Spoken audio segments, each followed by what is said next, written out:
When my high school bullies called me stupid, it hurt. It hurt really bad. And I studied so hard so that I could get into a college far, far away from Indiana, far, far away from these bullies. When I got accepted into UCLA and my high school bullies went to a local state school or community college, I really thought, wow, there, I had proved them wrong. But when my UCLA friends called me stupid, I was absolutely heartbroken. I had worked my very hardest to get into UCLA, and I thought I'd finally escaped the label of being dumb. I wanted to prove them wrong, so that's why I transferred out of UCLA into a higher ranked Ivy League college. I was working so hard just to try to prove these bullies wrong. This is the story of how my bullies motivated me to go Ivy League. Hi friends, and welcome back to Overachievers Anonymous, your cozy space for healing from overachievement and learning how to rest and just be. If you're here, then you're probably someone that had learned you had to achieve certain things just to be accepted or to feel validated that you were worthy. Same here. And today, I want to share with you the story that defined that belief that really shaped the rest of my life. It's the story of how I was bullied.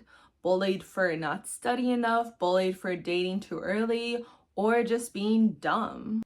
This bullying pushed me down a path of attending UCLA and then transferring into an Ivy League school and becoming the valedictorian of that college.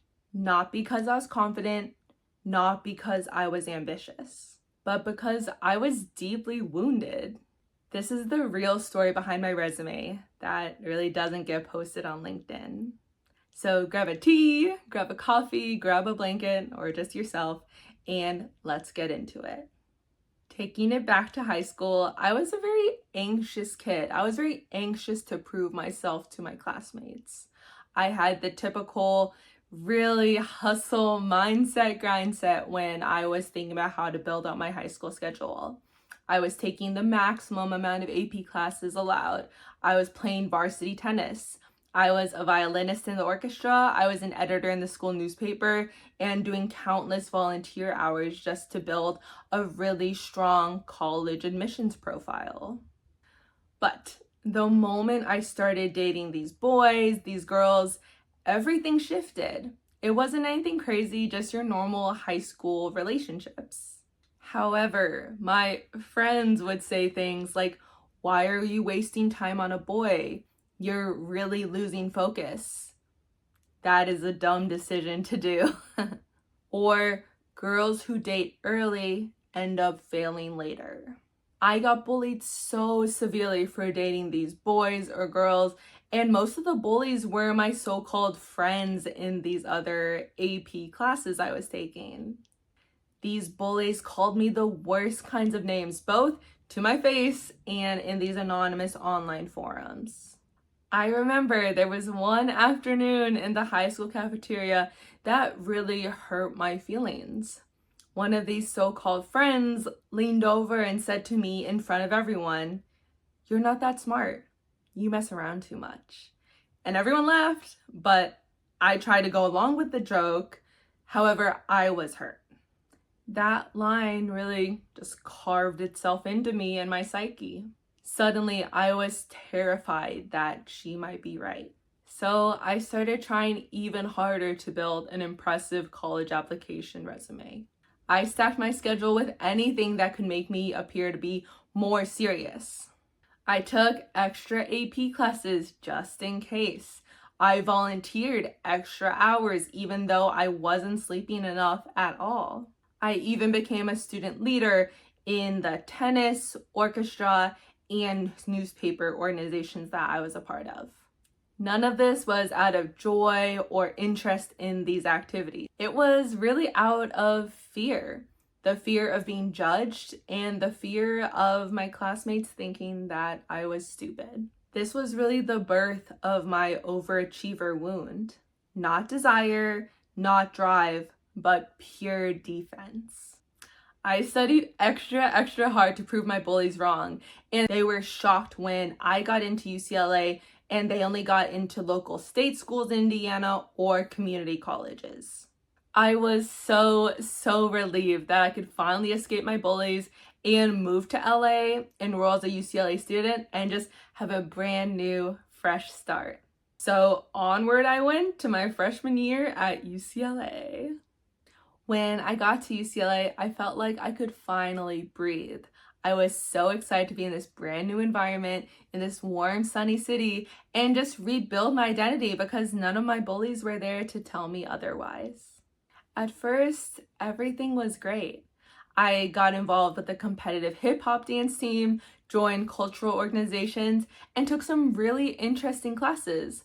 I maintained a 3.9 GPA and, had a really great looking external life. But I was still very insecure and very wounded from those years of being bullied by my high school classmates. And instantly, it all came rushing back. But this time it was sharper. It seemed deeper and more targeted at my intellectual capabilities. It was all disguised as a joke. There was one night at UCLA that I will never forget. One night, myself and 5 of my closest friends at UCLA were playing a game called Paranoia. For those that don't know, Paranoia is a game where y'all sit in a circle and will whisper a question to the person next to you, and they have to answer with a name of someone that's sitting in the circle.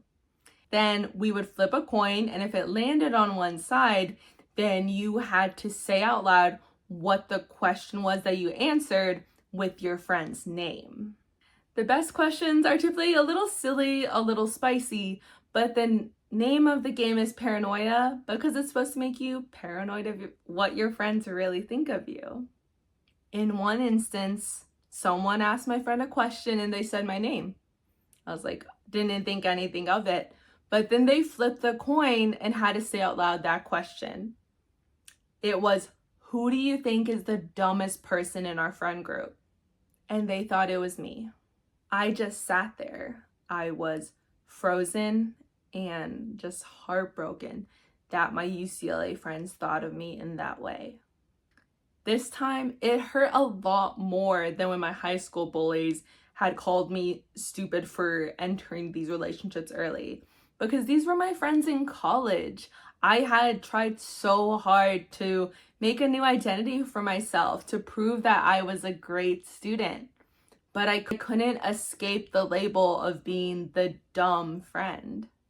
If they thought I was stupid, then maybe I am dumb. Maybe I don't deserve to be at UCLA. I had fought so hard for my spot at this prestigious school, and it seemed like it still was not enough. That night, after that game of Paranoia, I walked back to my dorm alone, feeling so dejected, so disappointed in myself, and really disappointed in my friends too. Got back to my dorm, just sat on my little bed and thought to myself, this isn't okay. I have to go somewhere to a new environment where I'm not drinking all the time. So I quietly opened up that Cornell transfer portal and sent in my application to transfer.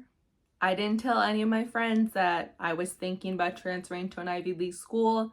It was my own little secret, and I just carried on, continue to hang out with these friends after that game, even though they had really hurt my feelings.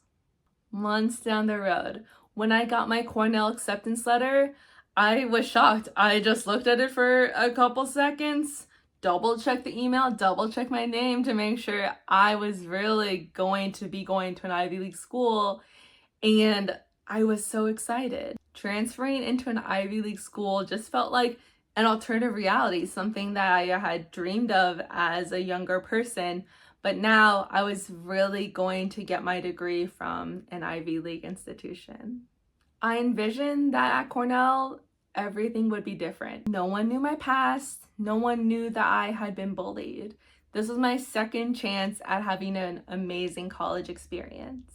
I worked really hard to build this new identity. At Cornell, I became the person that took over 20 credits a semester. I was the leader of another hip hop team. I was a leader in a business fraternity, and I started 2 businesses on my own. I even co-founded the university's first LGBTQ plus professional organization.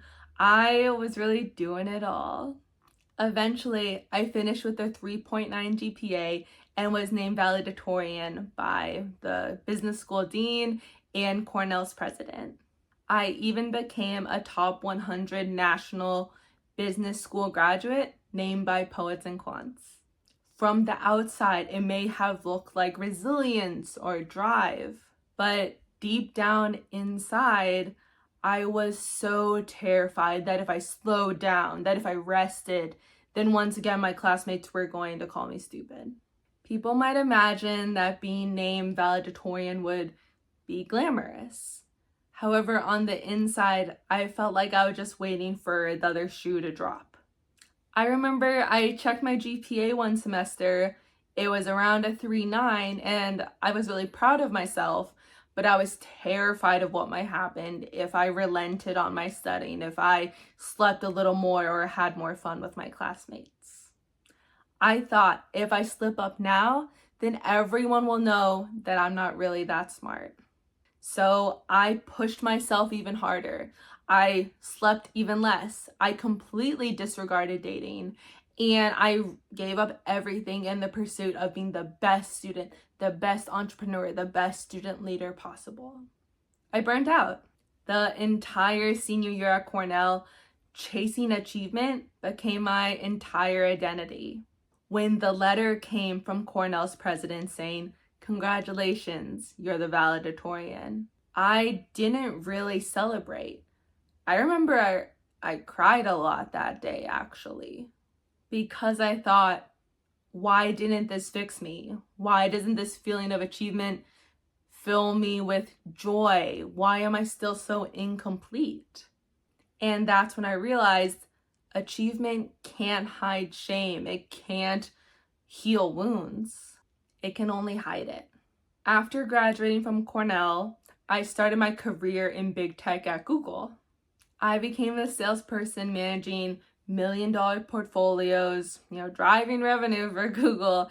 And I was told that, this role is really for the smartest, most elite performers. And to some extent, I was pretty good at it. I even became in the top 5% of performers nationally at Google.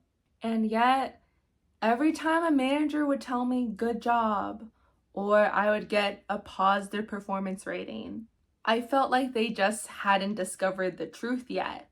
My imposter syndrome was through the roof. It utterly consumed me because I felt like, oh no, everyone here is gonna find out that I'm too dumb to earn this spot at Google. People are gonna judge me for being bullied for being stupid growing up. Like, oh no, when am I gonna be exposed as a fraud? That's what getting bullied did to me. No matter how hard I worked, that old voice was always in the back of my mind. It would tell me, "You're not really that smart. You're just overcompensating." So here was the truth that I avoided for years. I didn't become successful because I was bullied. I became successful in spite of being bullied by my high school friends and my UCLA friends. Bullying didn't make me stronger necessarily. It just made me afraid. Even though achievement is never gonna love you back, all the effort you put in to get that external validation will never fully be returned. This achievement, it gave me enough distance to realize that the bullying was really never about me. My high school bullies and UCLA friends feared things like vulnerability or, early emotional maturity. Really, anything that didn't follow this rigid academic path that they thought was better than the path I was going on. These people weren't necessarily just bullying me. They were just pushing their own insecurities onto me and projecting everything they didn't like about themselves onto me. And once I realized that, I could finally breathe. If I could talk to my younger self, like teenage Jessica or UCLA Jessica, this is what I would say. You're not stupid. You're allowed to date. You're allowed to live a soft life, and you don't have to chase external validation from other people. You were worthy before you achieved anything. High school friends don't define you. College bullies don't define you. Your achievements don't define you. You get to define you. Whew, what a story time, y'all. So, if you've ever felt underestimated, if you've ever been called stupid, if you've ever poured yourself into overachievement because that was the only way you could feel okay, then Overachievers Anonymous is for you. This is where we heal what overachievement never could. This is where we rewrite our relationship with self-worth. Thank you for spending this time with me. Feel free to leave a comment about your experiences or just say hello. And if you want more cozy healing content, then hit subscribe. We are in this together. And don't forget to join our Cozy Rest Club newsletter. If you're tired of proving yourself all the time, then our cozy newsletter circle might be for you. It's gentle support for recovering overachievers learning how to rest. The link is down below. No pressure at all. All right, y'all. Thanks for joining me, and I'll see you in the next video. Bye.